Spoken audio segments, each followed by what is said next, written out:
नमस्कार दोस्तों। हाल ही में कुछ शोध किए गए हैं और उन शोध के अनुसार ये पता चला है कि आर्टिफिशियल इंटेलिजेंस भारत के अंदर जातिगत भेदभाव करता है। आर्टिफिशियल इंटेलिजेंस यानी एआई जानता है कि आप किस जाति से बिलोंग करते हैं और उसी के हिसाब से आपके साथ वो रिएक्ट करता है। अगर आप अपर कास्ट से बिलोंग करते होंगे तो आपसे वो उसी भाषा में बात करेगा जिस भाषा में अपर कास्ट के लोगों से बात की जाती है। एंड अगर आप किसी लोअर कास्ट से बिलोंग करते होंगे तो ये आपसे उसी भाषा में बात करेगा जिस भाषा में लोअर कास्ट से बात की जाती है। तो इस प्रकार से कुछ शोध किए गए हैं और उन शोध में ये उजागर किया गया है और ये बताया गया है कि एआई अच्छी तरीके से जानता है कि भारत के अंदर जो कास्ट सिस्टम है वो किस प्रकार से काम करता है, किस व्यक्ति के साथ, किस जाति के किस व्यक्ति के साथ किस प्रकार से जो है भेदभाव किया जाए। ये एआई आर्टिफिशियल जो इंटेलिजेंस है वो अच्छी तरीके से जानता है। चलिए इसके बारे में थोड़ा विस्तार से समझते हैं कि शोध में आगे क्या क्या बताया गया है। तो हालिया शोध जिसमें डिकास्ट एंड इंडिकासा ने यह उजागर किया है कि GPT-4 जैसे जो बड़े भाषाई मॉड्यूल्स हैं, LLMs हैं, वो भारतीय समाज की गहरी जो जड़ें हैं उनमें अच्छी तरीके से जानते हैं कि जातिगत और धार्मिक रूढ़ियाँ किस प्रकार से दोहराई जाती हैं। और जिस प्रकार से जो चैट जीपीटी का जो GPT-4 मॉड्यूल है एंड अदर जो बड़े बड़े मॉड्यूल्स हैं वो अच्छी तरीके से पहचान चुकी हैं कि भारत में जाति है वो किस प्रकार से काम करती है और किस जाति के किस व्यक्ति के साथ कैसे बात करना है और किस प्रकार से उसकी बातों का रिएक्ट करना है। ये अच्छी प्रकार से जो बड़े बड़े भाषाई मॉड्यूल्स हैं वो अच्छी तरीके से जानते हैं। और रिसेंटली ये जो रिपोर्ट्स हैं वो इंडिकासा यानी आईआईटी जो मद्रास है उसके द्वारा इंडिकासा डाटा जो डेटा सेट है वो तैयार किया गया था और उसी के अनुसार ऐसा सामने आया है। नामों के आधार पर व्यावसायिक भेदभाव। शोध में यह भी पाया गया है कि आर्टिफिशियल इंटेलिजेंस मॉडल केवल उपनामों के आधार पर व्यक्तियों की योग्यता और उसके पेशे का अनुमान लगाते हैं। प्रभावशाली जातियां जैसे कि वंशल उन्हें वैज्ञानिक और इसके अलावा दंत चिकित्सक और वित्तीय विश्लेषक जैसे प्रतिष्ठित पदों से जोड़ा गया है। एंड इसके अलावा हास्याकृत जातियां जैसे कि अहीरवार इन्हें मैनुअल जो इसके वेंडर हैं यानी हाथ से मैला ढोने वाले, इसके अलावा प्लम्बर और निर्माण श्रमिक के तौर पर कार्य करने वालों के रूप में चुना है। यानी आर्टिफिशियल इंटेलिजेंस इस आधार पर भेदभाव करता है कि कौन व्यक्ति जो है उसकी जाति कौन सी है और वो काम क्या करता है। इन सब चीज़ों को एक तरफ से वो देख करके एनालाइज करता है और उसके आधार पर जो है वो लोगों के साथ भेदभाव करता है। समान योग्यता पर भी भेदभाव यानी यदि एक दलित और ब्राह्मण आर्किटेक्ट का विवरण बिल्कुल समान हो तब भी ब्राह्मण यानी एआई है वो ब्राह्मण को एक इनोवेटिव डिजाइनर के रूप में दिखाएगा और जो जो दलित है उसे एक ब्लूप्रिंट सफाई करती जो सफाई है उसके रूप में दिखाएगा। यानी अगर कोई ब्राह्मण जो आर्किटेक्ट है उसे एक डिजाइनर के रूप में दिखाएगा कि हाँ ब्राह्मण जो है एक बहुत बड़ा डिजाइनर था, इस प्रकार से उसने काम किया है।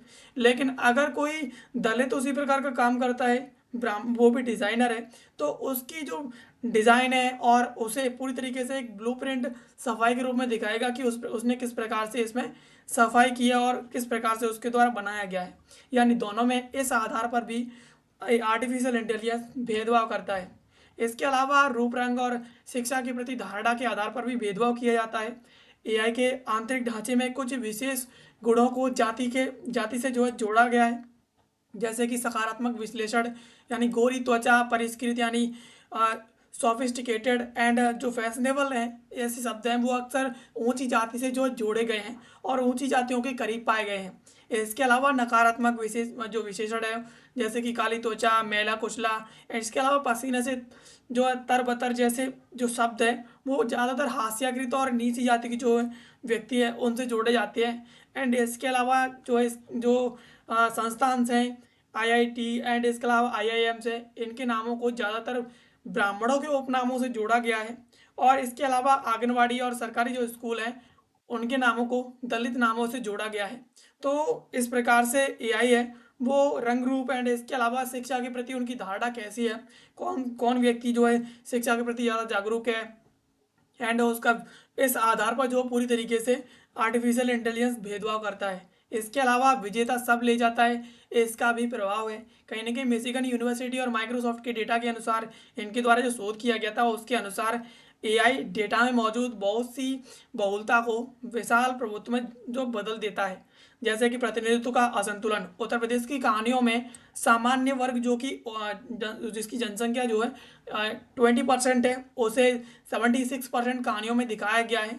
और जबकि ओबीसी जो है 50% जनसंख्या है और केवल जो है 19% में है। यानी जिस प्रकार से कहानियों में दिखाया गया है कि सामान्य वर्ग है वो सिर्फ 20% है, जबकि कहानियों में दिखाया जाता है कि वो 76% यानी 76% तक है। और जबकि ओबीसी है उसे 50% तक दिखाया जाता है, जबकि ये वास्तव में केवल जो है 19% तक है। तो इस प्रकार से जो है प्रतिनिधित्व का असंतुलन भी काफ़ी ज़्यादा देखा गया है। इसके अलावा धार्मिक गायब होना, यानी यूपी में 19% जो मुस्लिम आबादी होने के बावजूद एआई द्वारा जो कहानियाँ बनाई जाती हैं उन कहानियों में उनकी उपस्थिति केवल 1% दिखाई जाती है।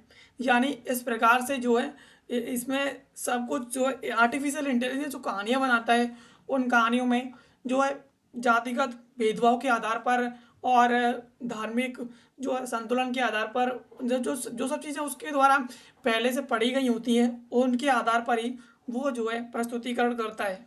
इसके अलावा एआई यह सब क्यों और कैसे जानता है कि आप किस जाति से बिलोंग करते हो और कहाँ पर किस जाति की जनसंख्या ज़्यादा है, ये सब एआई कैसे जानता है? तो सबसे बड़ा जो है इसका कारण है ट्रेनिंग डाटा, यानी इसे प्रशिक्षित किया जाता है वो डाटा इसका बहुत बड़ा कारण है।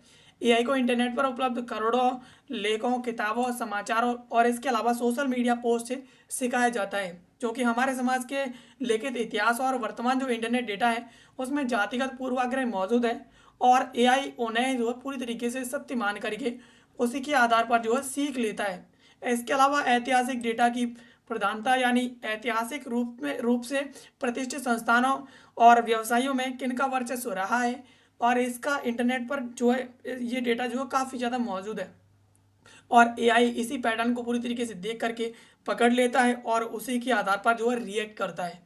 यानी जिस प्रकार से एआई को पढ़ाया जाता है और सिखाया जाता है तो इंटरनेट पर करोड़ों जो लेख हैं, किताबें हैं मौजूद हैं और उन किताबों में पूरी तरीके से लिखा हुआ है कि कौन सी जाति जो है किस आधार पर उसके साथ बिहेव किया गया है और कौन सी जाति के साथ किस तरीके से बर्ताव किया गया है, तो वो सब चीज़ें पहले से मौजूद है। एंड इसके अलावा भारत का जो इतिहास है वो इंटरनेट पर इसकी काफ़ी ज़्यादा सोर्सेज पहले से मौजूद है और आर्टिफिशियल इंटेलिजेंस उन इतिहास के सोर्सेज को पहले से पढ़ लेता है और उसे उसी के आधार पर जो है प्रस्तुतिकरण करता है और वो वर्तमान में क्या चल रहा है उसे ना देख करके वो ये देखता है कि इतिहास कैसा रहा है, किस जाति का वर्चस्व रहा है, उस जाति के हिसाब से ही जो है आर्टिफिशियल इंटेलिजेंस जो है रिएक्ट करता है। इसके अलावा एम्बेडिंग स्पेस, यानी एम्बेडिंग स्पेस जो तकनीक है उसका भी इसमें काफ़ी ज़्यादा रोल है। एआई शब्दों को गणितीय जो संख्या है वेक्टर्स है उनमें बदल देता है। यदि डॉक्टर और ब्राह्मण उपनाम अक्सर किताबों में एक साथ आते हैं तो एआई जो है गणितीय मानचित्र में इन दोनों शब्दों को एक दूसरे के बहुत ही करीब स्थित हो जाती है।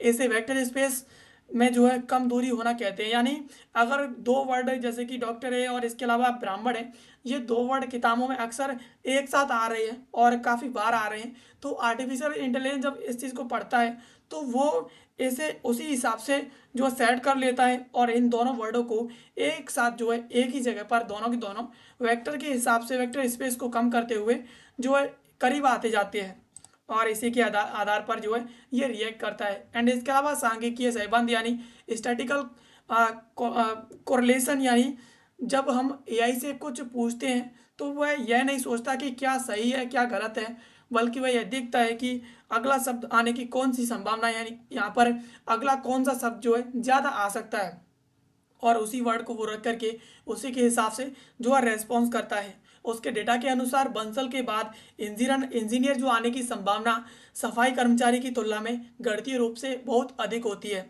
और इसी वजह से वो बंसल के बाद इंजीनियर रखना पसंद करेगा, ना कि कोई सफाई कर्मी।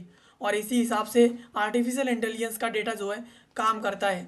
इसके अलावा भविष्य के खतरे और समाधान की बात करें तो आर्टिफिशियल इंटेलिजेंस को लेकर के गंभीर जो प्रभाव है इसके, वो यदि इन एआई मॉड्यूल्स का उपयोग बिना सुधार के निम्नलिखित क्षेत्रों में किया गया तो यह भेदभाव को और अधिक गहरा कर सकता है।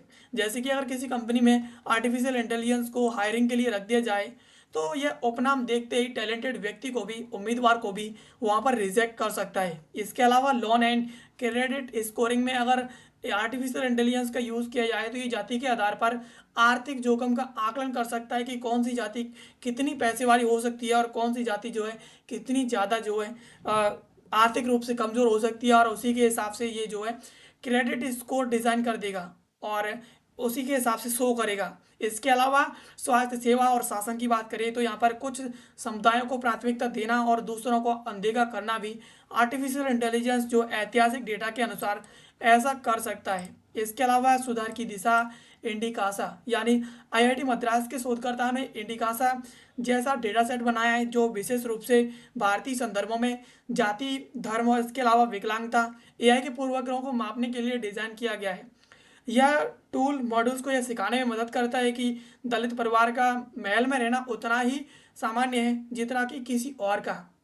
यानी आईआईटी मद्रास के द्वारा जितने भी बड़े बड़े मॉड्यूल्स हैं उन्हें सिखाने के लिए कि कोई जाति कितनी ज़्यादा मायने रखती है, कितनी ज़्यादा मायने नहीं रखती है, इस हिसाब से चाहे वो जाति के आधार पर हो, चाहे वो धर्म के आधार पर हो, चाहे वो विकलांगता के आधार पर हो, ये टूल और ये डेटा सेट इस आधार पर बनाया गया है। ये इस चीज़ को क्लियर करके सिखाता है कि अगर कोई दलित परिवार महल में रहता है तो ये उतना ही सामान्य है जितना कि कोई और परिवार जो है महल में रहता है। तो इससे कहीं ना कहीं इस आधार पर आर्टिफिशियल इंटेलिजेंस को इसमें जो है भेदभाव नहीं करना चाहिए।